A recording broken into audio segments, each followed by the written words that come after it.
देखिए हर खबर यहीं पर। सब्सक्राइब कीजिए TV9 भारतवर्ष। दुबई में फंसे 189 यात्री और 3 बच्चे पहली फ्लाइट के जरिए चेन्नई एयरपोर्ट पहुंचे हैं। कोरोना संक्रमण के चलते फंसे हुए थे दुबई में। ओडिशा में भी वंदे भारत मिशन पर काम हो रहा है। बहरीन के 152 भारतीयों को लेकर कोचीन इंटरनेशनल एयरपोर्ट पहुंचा एयर इंडिया का विशेष विमान। रियाद में फंसे भारतीय बीती रात तमिलनाडु के कोझिकोड एयरपोर्ट पर पहुंचे। स्वदेश पहुंचने का नजारा उनके लिए काफी खास था। दिल्ली के तालकटोरा रोड पर फंसे बिहार, यूपी और मध्य प्रदेश के प्रवासी मजदूरों ने की दिल्ली सरकार से मदद की गुहार। लॉकडाउन में बॉडी बिल्डर्स एसोसिएशन कर्नाटक ने कर्नाटक के मुख्यमंत्री बीएस येदियुरप्पा से की जिमों को खोलने की मांग। यूनिसेफ का अनुमान है कि मार्च में कोविड-19 को वैश्विक महामारी घोषित किए जाने के बाद से 9 महीने के भीतर तक भारत में रिकॉर्ड स्तर पर 2 करोड़ से ज्यादा बच्चों का जन्म होने की संभावना है।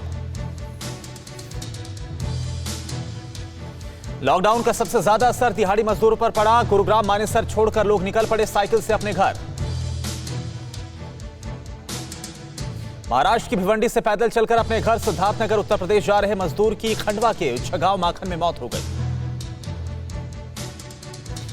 लखनऊ में प्राइवेट ऑफिस और कंपनियां खुलने के बाद जिंदगी एक बार फिर से पटरी पर दौड़ आई है। लोगों को मिली थोड़ी राहत। कोरोना को लेकर एक अच्छी खबर आई। स्वास्थ्य मंत्रालय के संयुक्त सचिव के मुताबिक देश में 216 जिले ऐसे हैं जहां पर अभी तक कोरोना का एक भी केस सामने नहीं आया। दिल्ली में कोरोना मरीजों पर हुए ट्रायल के दौरान प्लाज्मा थेरेपी से काफी अच्छे परिणाम मिले थे। आईसीएमआर ने 21 अस्पतालों को प्लाज्मा थेरेपी के ट्रायल के लिए मंजूरी दे दी। कोरोना संकट के बीच आरक्षण के मुद्दे पर चर्चा के लिए बिहार विधानसभा की लॉबी में जुटे सभी दलों के SC/ST विधायक। पर्सनल डिस्टेंसिंग का कोई ख्याल नहीं रखा गया। लॉकडाउन में 45 दिन से बेगूसराय में फंसे बारातियों की मदद के लिए आगे आया प्रशासन। तत्काल राहत के तौर पर दूल्हा और दुल्हन के परिवार वालों को 4-4 हजार रुपए दिए गए। मध्य प्रदेश के कोरोना हॉटस्पॉट में शामिल भोपाल में 28 नए क्वारंटीन सेंटर बनाए जा रहे हैं। भोपाल में 675 से ज्यादा अभी तक केस आ चुके हैं। अंबाला में हजारों की तादाद में जुटे प्रवासी लोग अपने घर जाने के लिए पुलिस वालों के सामने अड़ गए हैं। लॉकडाउन तोड़कर पैदल ही अंबाला दिल्ली नेशनल हाईवे पर निकल पड़े। प्रवासी मजदूरों को झारखंड पहुंचना इनका जारी है। तमिलनाडु के काटपाड़ी से 1200 से ज्यादा मजदूर श्रमिक स्पेशल ट्रेन के जरिए हटिया स्टेशन पहुंचे। राजस्थान के जोधपुर में पर्सनल डिस्टेंसिंग का पालन करते हुए दूल्हा दुल्हन ने पूरे रीति रिवाज के साथ लॉकडाउन में शादी रचाई। शादी समारोह में दूल्हा और दुल्हन समेत सिर्फ 4 लोग शामिल हुए।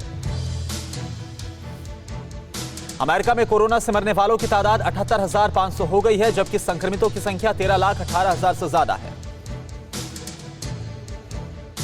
रूस कोरोना संक्रमण के मामले में दुनिया में 5वें नंबर पर आ गया है। रूस में 1,88,000 से ज्यादा संक्रमित हो गए हैं लोग। सहारनपुर के देवबंद में पुलिस टीम पर हमला हुआ। हॉटस्पॉट इलाके में देर रात गश्त कर रही थी पुलिस। इसी दौरान कुछ लोगों ने पुलिस पर पथराव शुरू कर दिया। लॉकडाउन के चलते सीबीएसई बोर्ड के 10वीं 12वीं की बची हुई परीक्षाओं की तारीखों का ऐलान हो गया। 1 से 15 जुलाई के बीच एग्जाम कंडक्ट करवाए जाएंगे। शराब की दुकानों पर भीड़ को लेकर एक याचिका पर सुनवाई करते हुए सुप्रीम कोर्ट ने राज्यों को शराब की अप्रत्यक्ष बिक्री और होम डिलीवरी पर विचार करने की सलाह दी।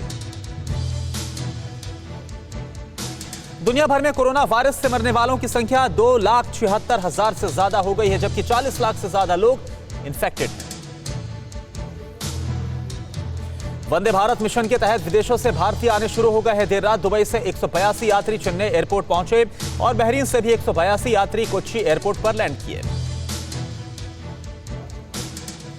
ओडिशा की नवीन पटनायक सरकार ने राज्य में कोरोना के संदिग्ध मरीजों के साथ कोरोना संक्रमित मरीजों के लिए क्वारंटीन पीरियड अब 14 दिनों से बढ़ाकर 21 दिन का कर दिया है। उत्तराखंड सरकार ने हरिद्वार के हरकी पैड़ी और सती घाट कनखल में अस्थि विसर्जन पर रोक को हटा दिया है। लॉकडाउन के दौरान गंगा किनारे बने इन घाटों पर अस्थि विसर्जन किया जा सकता है। WHO का चीन पर सनसनीखेज आरोप, कहा कोरोना को फैलाने में चीन के वुहान बाजार की काफी अहम भूमिका।